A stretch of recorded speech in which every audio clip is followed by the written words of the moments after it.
Creating a financial plan is not difficult simply because the math is hard. It's difficult because it requires the right combination of knowledge, skills, personalities, and time and effort.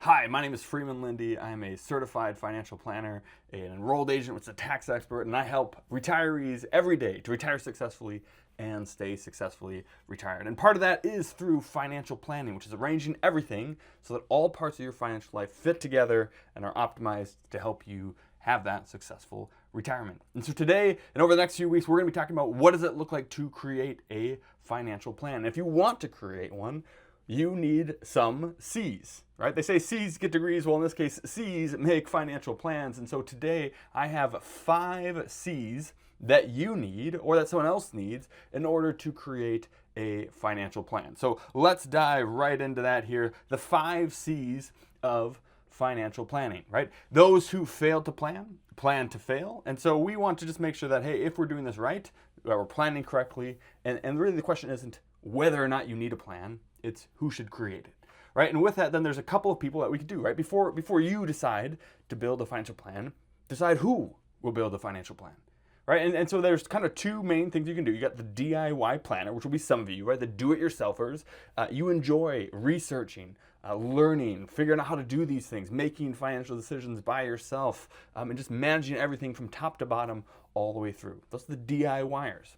You also have then the delegators, those who would hire financial professionals in order to focus on things like family, career, and life. And it's not necessarily that the delegators can't do it themselves. It might just be that they're wanting to focus their lives on other aspects, right? Neither is better. If you can do it yourself, do it yourself. If you want to delegate it, whether or not you can do it yourself, that's fine. But either way, whether you're doing it yourself or you're finding someone to delegate it to, they need to have the 5 C's. So what are those? Well, number 1 is competence. Do they know enough? Can they actually do the job, right? And so, financial planning is around cash flow, investing, estate, retirement, taxes, and there's a lot to that, right? With all those combinations, do you know enough about each one of those things in order to do a good job, right? Maybe you're really good at managing your cash flow. Maybe you have a little bit of knowledge on investing, and so you feel like you can do it all and you want to save some money there. Really, you probably want to know more than just a few videos worth in order to do your investing, to do your taxes, to do your retirement. And a lot of people, they don't know what they don't know. And so they think they know enough. They think they have the competence to do their own financial plan. And really, they're just lacking a lot. And so if you're trying to attempt this yourself, right, there's tons that goes into building out the competence to do this professionally. And so you'd want to have at least a fraction of that, a pretty good fraction of that, if you're trying to do it yourself. Right? And so the certified financial planner is like kind of the gold standard of the financial planning world, where it covers all these in-depths, and it's hours and hours of work, right? It's a 5-hour exam to pass it, and then I think 30 hours a year in continuing education, and so there's a lot of education that goes into being able to call yourself, right, a certified financial planner. And so if you've done 10 hours of learning about how to do this, or 20 hours, or you've learned about the same thing 20 hours in a row, right? It's like, oh, I listen to Dave Ramsey, therefore I can do my own financial planning. Maybe.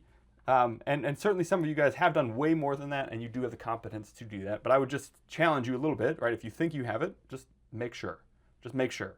And so do you have the competence? Are you able to do it? If you're delegating it out, making sure that your person you're delegating it to has the competence, right? Is it just someone who's licensed to sell insurance products and investment products? Or is someone who's truly a certified financial planner? Do they have the competence to know what they're doing?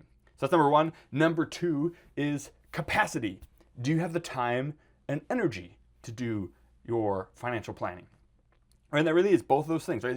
Each one of us has 2 resources. We have time and energy. And it takes a lot of time to learn this stuff, to organize it, to put together a plan, to do the calculations, to double check them, to make sure it's right. And some of us just lack that time. Some of us even have the time, but we just don't have the energy because either our mental demands, our physical demands, and other aspects of our life are just too great in order to spend the appropriate time and energy doing this, right? And so you think of again, some people think like, oh, I don't know if, are you saying I'm not smart enough to do a financial plan? No, you totally could be, right? Physicians, attorneys, executives, all these different people, there's a lot of people that are smart enough to do this. I'm not smarter than you, right? It's just that you might not have the capacity after everything else you have on your plate to come back and do this well. And so you say, hey, I'll get to that someday, and then someday becomes next year, and then 5 years down the road, and you just keep putting it off just because, again, it's not that you lack the competence, you just don't have the capacity to do it, right? So you need to both know how to do it, be good at it, competent, expert at it, and then also have the capacity to do it, right? And so that takes us to number 3 here, which is commitment. Can you stick with the plan? Right? If you build this great financial plan, can you actually stick with it? Right? Can you invest through bear markets? When the market drops and you see minus 30%, you see, hey, I'm down thousands of dollars in my retirement accounts, can you stick with that? Can you avoid chasing trends? Right? Are you constantly rearranging your plan to try to do the newfangled thing, or can you actually stick with the plan? Can you keep saving under stress? Right? There's just a lot of things to it, and your financial plan should guide your emotions, not the other way around. If you're fearful of the politics, if you get excited about the latest fads, and your emotions are driving your financial plan, can you stick with it? I think another aspect of commitment is the longevity of it. Right? Like it's fun to start a marathon, right? You got everyone lined up, the gun sounds, and everyone takes off, and there's cheering and excitement, everything's great. And then what about mile 4? What about mile 9? Right? 13.2 is fun, sure. Retiring is fun. What about mile 17, mile 21? Right? There's just a lot of parts of a marathon that are not that fun and not that exciting. And it's fun to start them and fun to end them, and maybe sometimes fun to hit the halfway point. But the rest of it, can you stick with it for the rest of it? Just the doldrums of living day in, day out, month in, month out, year in, year out, decade in, decade out of living the plan. Not everyone can do that, or at least not everyone can do that alone. So do you have the commitment in order to stick with a plan? Number 4, contentment, which is right. Do you actually enjoy this? Do you enjoy financial planning? Do you enjoy doing it? Like some people love building spreadsheets, reading tax laws, researching investments, watching videos, listening to podcasts, reading books. They truly enjoy it. And so if you have all the other ones and you enjoy it, great. Do it. Again, I'm not opposed to people doing a really good job and doing excellent personal financial planning. But if you hate doing that stuff, then is there something else you should rather be doing with your time and effort in order to, and just delegate this to someone else who does it, right? I do enjoy this. My wife's an art teacher, and I really do build spreadsheets for fun, right? So we're just wired different. I love this kind of stuff. My wife hates this kind of stuff. Maybe you love this stuff, maybe you hate it. But if you don't love it, are you really the one? Are you going to be then inspired enough to do all the other things that's required to do? And it's kind of like, auto repair, right? Could I figure out how to fix my car? I could. Do I want to spend hours and hours and hours of time doing that? No, I don't like tinkering on stuff. I don't like doing those kind of things. So I think life's too short to spend a ton of time doing stuff that you don't actually like to do. And so I just challenge you, right? If you don't like it, if you don't have that contentment, then perhaps you should delegate it. And then lastly, character. Does your personality help or hurt your ability to do your financial plan, right? And so there's different temperaments, right? There's like the big 5 personality traits. One of them is neuroticism, which is like how emotional are you? How much can you react to it? It's like, so some people with a steady temperament, low neuroticism, low emotional variability under stress are going to do better with financial planning and investment management than those with high neuroticism, right? And that's just a character trait. Emotional reactivity. Are you able to, again, go ride the roller coaster alone without jumping off? And then obviously if you're trying to delegate, does the advisor have the character, the integrity to take this on, right? Are they going to put your interests first? Which is why we always recommend a fee-only fiduciary financial planner. And if you're looking for one, right, and you don't want to work with me, then we're trying to build a network of great fiduciary financial planning advisors. And so you can go to fiduciaryfinancialplanningnetwork.com or fiduciaryfinancialplanning.net. I think there'll be a link in the description, and you can always browse the growing list of advisors there. And so just make sure that either do you have the character, or does your person you're delegating it to have the character in order to do this well. Right, so financial planning is much bigger than just investing. Obviously, investing is important, but you got the organization, cash flow, And the investing, the insurance, estate, retirement, and then taxes just wound throughout, right? Which is why I think it's important to have a planner. If you're not doing it yourself, to have a planner who can integrate taxes into everything you do, which is what we do, and which is a lot of the other planners in the network do.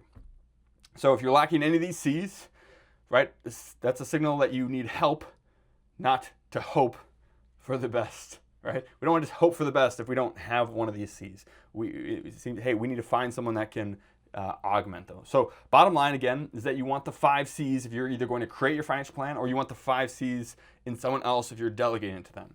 Number 1, competence. You actually know what you're doing and can do it.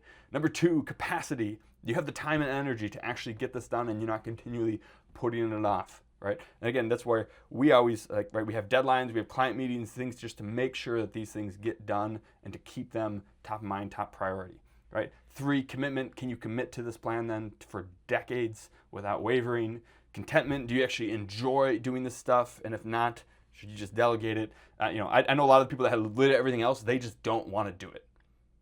That's a good enough reason, right? And then character. Do you have the temperament? Do you have the personality? And does the person you're hiring have the integrity and the fiduciary capacity to make sure they're putting your stuff first? So those are the 5 C's. And so if you can say yes across the board, hey, I have all of those things, then for sure build your own plan, right? And if not, then you would want to partner with someone who can complement those strengths, right?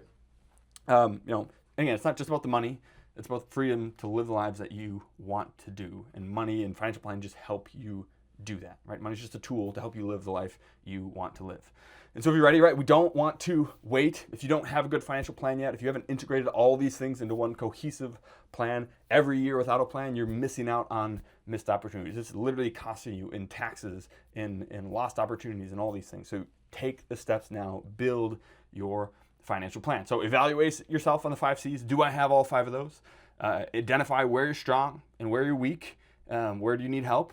And then subscribe and apply, right? So subscribe. We're going to then take a few weeks here saying, hey, how do you build out the various aspects of a financial plan? So we're going to take 1 week on each section and just kind of tell you here's how you would do it, right? And teach you how to do it if you want to do it yourself, or this is how we do it if you want to hire us to do it. And if you're ready to just jump right in, you're like, oh man, I don't even want to wait 7 weeks to figure all this stuff out. You can just, it's not really apply, but there's a link in the description where you can schedule a free discovery with myself or someone else on our team, where we can just dig in and say, hey, where are you at? Where is your financial plan strong? Where is it weak? How can we help you build that out to make sure that you're getting the most out of your money and your life as possible? So hopefully that's helpful for all of you. Again, the 5 C's that you need, make sure you have those if you're building your financial plan. And over the next few weeks, we'll teach you how to do that. So make sure you subscribe. We'll see you next week here on Retirement Mentorship. Again, my name is Freeman Linde. See you next week. Cheers.